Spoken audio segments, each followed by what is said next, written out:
Yan, so yun na nga guys. So bumili nga po tayo nitong tinatawag nga po nating Derma Roller. So ano mga ba itsura niya? So ito po yung package niya, yung pagkakabili ko.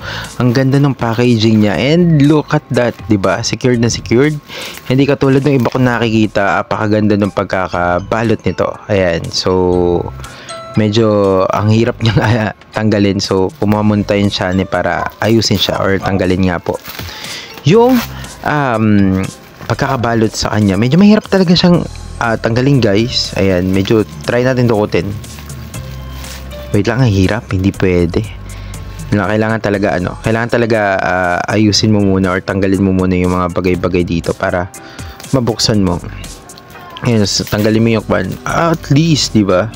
Secured na secured talaga yung package mo and sigurado kang hindi sira yung nasa loob. Ayun, so yan lang yung tatanggalin natin. Tingnan natin kung makukuha na natin guys ha. Ayan, tapos ayun. 'Di ba ang dali na? Ayan, konting konting pigtas. Ayan. At mabubuksan na rin natin. Ayan, buksan natin guys. Oh, pwede na yan. Tingnan na natin kung pwede na kunin. Grabe pagkakabalot, talaga secured na secured, no? Ayan, mas maganda pa yung pagkakabalot nito kaysa sa naging takbo ng relasyon nyo talaga. Ayan, so ayan nga po, binili natin Derma Roller. O, diba, nakuha na natin. Medyo struggle Israel. Ayan, so yan na nga po yung itsura niya. Ayan, Derma Roller system and Derma Roller. Ayan, so binili ko to para sa may nose ko. Kasi yung nose ko talaga medyo may mga sumpa-sumpa siya. Ang binili ko po ay 0.75. Ayan, mm. And nakalagay na rin dito kung paano ingatan and kung para saan din yung ayun, nakalagay dyan. Only for personal use, don't share with other persons. Skin with wounds, ayan, should not use derma roller. Ayun, basta yung ano pala, with wounds tuloy. With active pimples, bawal din yan. Ayun, derma roller. So, buksan na natin. So yan nga, grabe guys, no? Halata mong sinanitize talaga kasi sobrang secured nga yung pagkakabalot niya, pati yung nasa loob pala ay ganito pa itsura. So yun lang, papakita ko na sa inyo. Ikakat ko dito yung video, masyado na mahaba yung pag-unbox pa lang. So in 3, 2, 1 and ayan, ngayon naman guys, lagyan natin alcohol for 5 minutes. Ayan, isanitize muna natin bago natin gamitin. Although bago lang siya, pero kailangan yan. Yan, so hello guys, what's up? And welcome back to our YouTube channel. So for today's video, nakita nyo naman yung binili ko. Pinakita ko na and sinanitize ko na rin siya. There you go. Yan, kung makikita nyo, may mga tubig pa siya. I mean, may mga alcohol pa siya. So ito nga po yung binili ko, Derma Roller. 0.75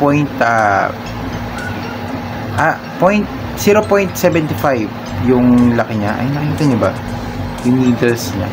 Actually, hindi ko in-expect na maliit lang siya. Akala ko medyo mahaba yung needles ng 7.75. Ay, hindi, 7.7.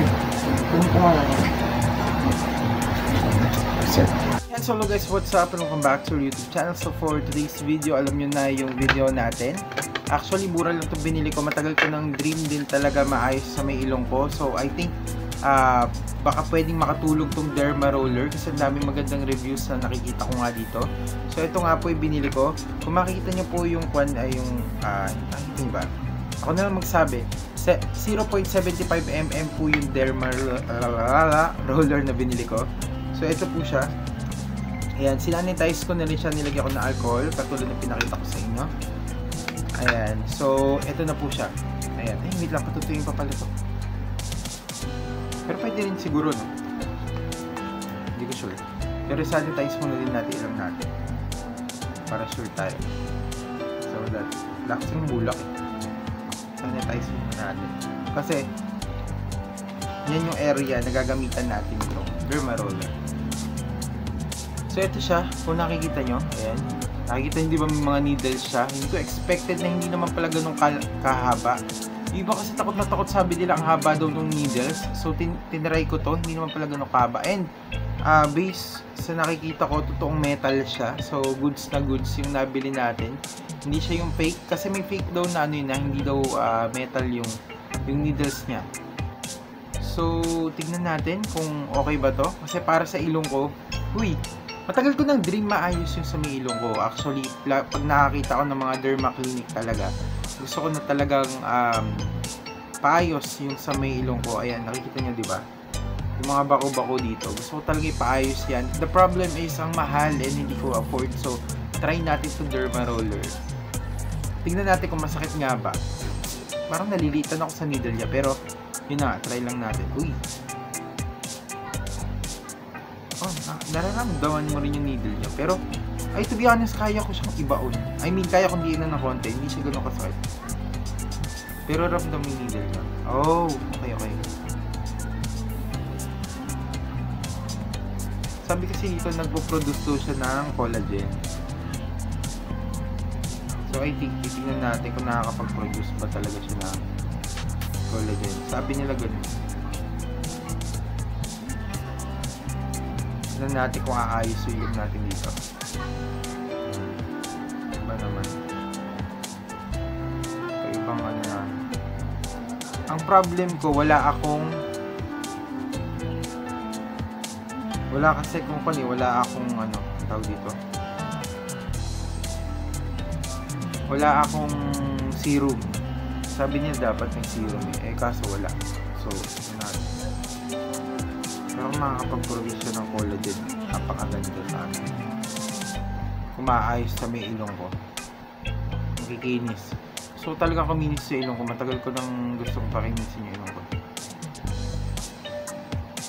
Yan, okay na yan. Yun lang yun.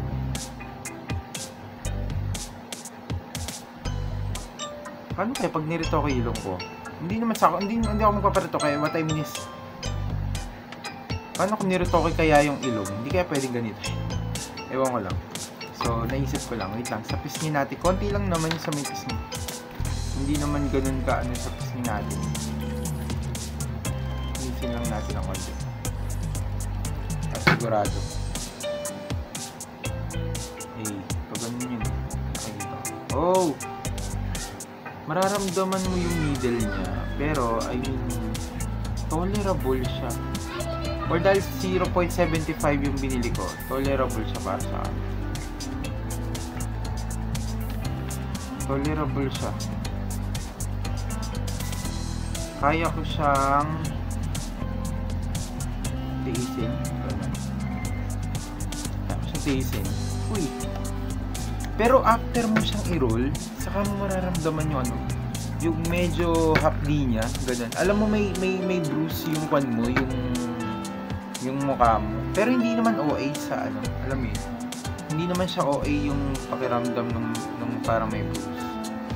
Eh, mas sensitive yung sa balat natin sa ano dito part. Ay, meron ako ditong kwan eh, parang scar. Hindi nyo makikita, I don't know why. Meron ako dito parang scar. So, tignan natin kung mawawala yun guys.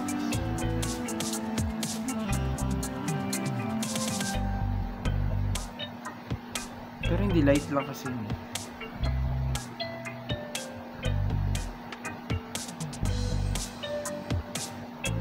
Tignan natin guys. Ba't yung sa iba namumula? Sa akin hindi. Ano to? Yung sa iba nakita ko namumula eh. Ba't yung sa akin hindi? Hindi ko dinidiin. Hindi ko dinidiin masyado. Pero yun na. Tignan natin. Sa ilong talaga gusto maayos. Diyos ko. Paalam na po kay Lord. Sa ilong talaga gusto ko. So, ganun lang siya kadali. Tapos, ang pagkakaalam ko, once a week lang siya gawin. So, medyo matagal na naman bago natin siya subukan. Pero tingnan natin. Ewan ko lang kung pwede everyday, pero ang alam ko hindi pwede. So, nararamdaman ko na siya.